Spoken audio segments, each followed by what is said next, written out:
ವೀಕ್ಷಕರೇ, ನಿಮಗೆಲ್ಲ ನೆನಪಿರಬಹುದು, ವೀರಪ್ಪ ಮೊಯ್ಲಿ ಎಂಬ ನಾಯಕ ಕಳೆದ 15 ವರ್ಷಗಳಿಂದ 2 ವರ್ಷದಲ್ಲಿ ನೀರು ಎಂದು ಪದೇ ಪದೇ ಹೇಳುತ್ತಿದ್ದ ಮಾತುಗಳು.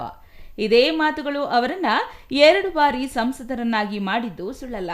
ಹಾಗಾಗಿಯೇ ಅವರು 15 ವರ್ಷ ಕಳೆದರೂ ಇಂದಿಗೂ 2 ವರ್ಷದಲ್ಲಿ ನೀರು ಎಂಬುದನ್ನ ಹೇಳುವುದನ್ನ ಬಿಟ್ಟಿಲ್ಲ. ಆದ್ರೆ ನೀರು ಮಾತ್ರ ಬಂದಿಲ್ಲ.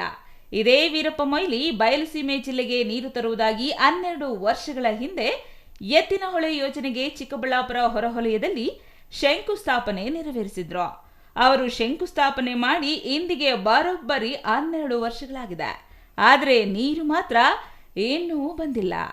ಬರೋ ನಂಬಿಕೆಯೂ ಇಲ್ಲ.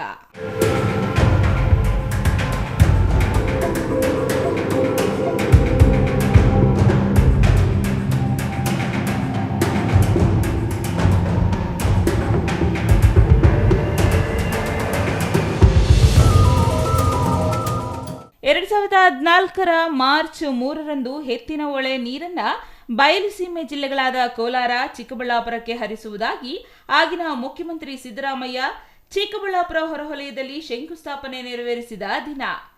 ಅದಾಗಿ ಇಂದಿಗೆ ಬರೋಬ್ಬರಿ 12 ವರ್ಷಗಳೇ ಕಳೆದು ಹೋಗಿವೆ. 12 ವರ್ಷ ಎಂದ್ರೆ ಒಂದು ಪುಷ್ಕರ ಕಾಲ.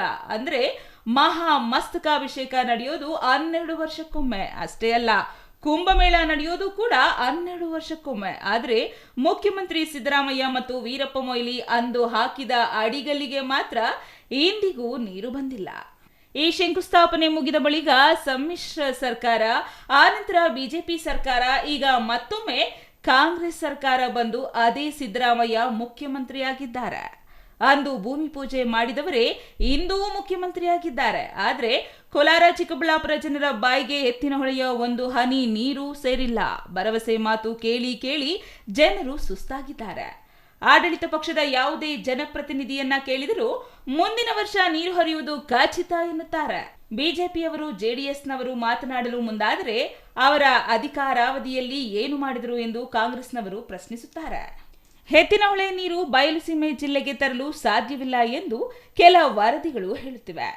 ಕಾರ್ಯಸಾಧುವಲ್ಲದ ಯೋಜನೆಗೆ ಏಕೆ ಅಷ್ಟೊಂದು ಖರ್ಚು ಮಾಡುತ್ತಿದ್ದೀರಿ, ಜನರಿಗೆ ಮೋಸ ಮಾಡುತ್ತಿದ್ದೀರಾ ಎಂದು ಸುಪ್ರೀಂ ಕೋರ್ಟ್ ನಿವೃತ್ತ ನ್ಯಾಯಮೂರ್ತಿ ವಿ ಗೋಪಾಲಗೌಡ ಇತ್ತೀಚೆಗೆ ಕೋಲಾರದಲ್ಲಿ ನಡೆದಿದ್ದ ಜಲಾಗ್ರಹ ಹೋರಾಟದಲ್ಲಿ ಪ್ರಶ್ನಿಸಿದರು.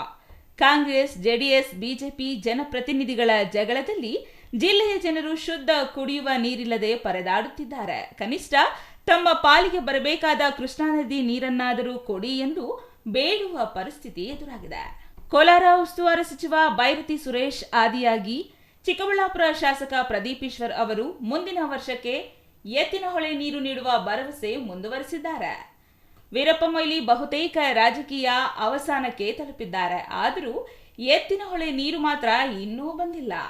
ಎತ್ತಿನಹೊಳೆ ಯೋಜನೆಯ ಕಾಮಗಾರಿ ಪ್ರಗತಿಯಲ್ಲಿದ್ದು 1.5 ವರ್ಷದ ಒಳಗಾಗಿ ನೀರು ಹರಿಸುವ ಭರವಸೆಯನ್ನು ಪ್ರಸ್ತುತ ಕಾಂಗ್ರೆಸ್ ಮುಖಂಡರು ಮುಂದುವರೆಸಿದ್ದಾರೆ. 2014ರಲ್ಲಿ ಶಂಕುಸ್ಥಾಪನೆಯಾದ ಈ ಯೋಜನೆಗೆ 8,000 ಕೋಟಿ ನಿಗದಿಯಾಗಿತ್ತು. ಇದೀಗ 24,000 ಕೋಟಿಗೆ ಏರಿದೆ. ಈ ಯೋಜನೆಯಡಿ 24 ಟಿಎಂಸಿ ನೀರು ಲಭಿಸುವ ಭರವಸೆ ಸರ್ಕಾರ ನೀಡುತ್ತಿದೆಯಾದರೂ ಜಲಸಂಪನ್ಮೂಲ ಸಚಿವ ಡಿಕೆ ಶಿವಕುಮಾರ್ ಅವರು ಸದನಕ್ಕೆ ನೀಡಿದ ಮಾಹಿತಿಯಲ್ಲಿ ಕೇವಲ 8 ಸಿಎಂಸಿ ಮಾತ್ರ ಲಭ್ಯವಾಗಲಿದೆ ಎಂದು ಹೇಳುವ ಮೂಲಕ ಯೋಜನೆಯಲ್ಲಿ ಲಭ್ಯವಾಗುವ ನೀರಿನ ಪ್ರಮಾಣದ ಬಗ್ಗೆಯೂ ಗೊಂದಲವಿದೆ. ಎತ್ತಿನಹೊಳೆ ಯೋಜನೆಯಿಂದ ಒಂದು ಹನಿ ನೀರು ಬರಲ್ಲವೆಂದು 2014 ಮಾರ್ಚ್ 3ರ ಶಂಕುಸ್ಥಾಪನೆಯ ದಿನವೇ ನೀರಾವರಿ ಹೋರಾಟಗಾರರು ಪ್ರತಿಭಟನೆ ನಡೆಸಿದ್ರು. ಹಲವಾರು ಲೋಪದೋಷಗಳಿಂದ ಕೂಡಿದ ಯೋಜನೆ ಎಂದು ಹೇಳಿದ್ರು. ಆಗ ಪೊಲೀಸರು ಸುಮಾರು 500 ಜನರನ್ನ ಬಂಧಿಸಿದ್ರು. 2 ವರ್ಷಗಳಲ್ಲಿ ನೀರು ಹರಿಸುವುದಾಗಿ ಅಂದು ಸಿದ್ದರಾಮಯ್ಯ ಭಾಷಣ ಮಾಡಿದ್ರು. ಈಗ ನೋಡಿದರೆ 12 ವರ್ಷವಾದರೂ ನೀರು ಬರಲಿಲ್ಲ. ಈಗ ಅದೇ ಸರ್ಕಾರ ಯೋಜನೆ ಬಗ್ಗೆ ಉಲ್ಟಾ ಹೊಡೆಯುತ್ತಿದೆ. ಯೋಜನೆಯಲ್ಲಿ ಭ್ರಷ್ಟಾಚಾರ, ಲೋಪದೋಷವಾಗಿರುವ ಬಗ್ಗೆ ಸಿಎಜಿ ವರದಿಯೇ ಹೇಳಿದೆ.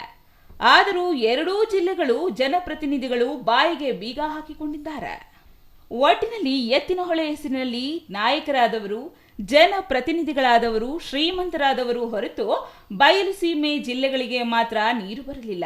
ಆದರೂ ಈಗಲೂ ಆಡಳಿತ ಪಕ್ಷದ ನಾಯಕರು 2 ವರ್ಷದಲ್ಲಿ ನೀರು ಎಂದು ಹೇಳುವ ಮೂಲಕ ಸವೆದು ಹೋದ ಹಳೆಯ ರೆಕಾರ್ಡ್ ಮತ್ತೆ ಮತ್ತೆ ಪ್ಲೇ ಮಾಡ್ತಿದ್ದಾರೆ. ಭೂ ಸ್ವಾಧೀನವೇ ಆಗಿದೆ. ನೀರು ಶೇಖರಣೆಗೆ ಜಲಾಶಯ ನಿರ್ಮಾಣವೂ ಆಗಿದೆ. ಪೈಪ್ಲೈನ್ ಆಗಿದೆ. ಎತ್ತಿನಹೊಳೆ ನೀರು ಆಕಾಶದಿಂದ ಉದುರುತ್ತದ ಎಂಬ ಪ್ರಜ್ಞಾವಂತರ ಪ್ರಶ್ನೆಗೆ ಉತ್ತರಿಸುವ ಧೈರ್ಯ ಕಾಂಗ್ರೆಸ್ ನಾಯಕರಿಗಿಲ್ಲ. ನೀರು ಯಾವಾಗ ಮತ್ತು ಎಷ್ಟು ಪ್ರಮಾಣದಲ್ಲಿ ಬರಲಿದೆ ಎಂದು ಕಾಲರ್ ಹಿಡಿದು ಪ್ರಶ್ನಿಸುವ ಧೈರ್ಯ ಈ ಜಿಲ್ಲೆಗಳ ಜನರಿಗೂ ಇಲ್ಲ.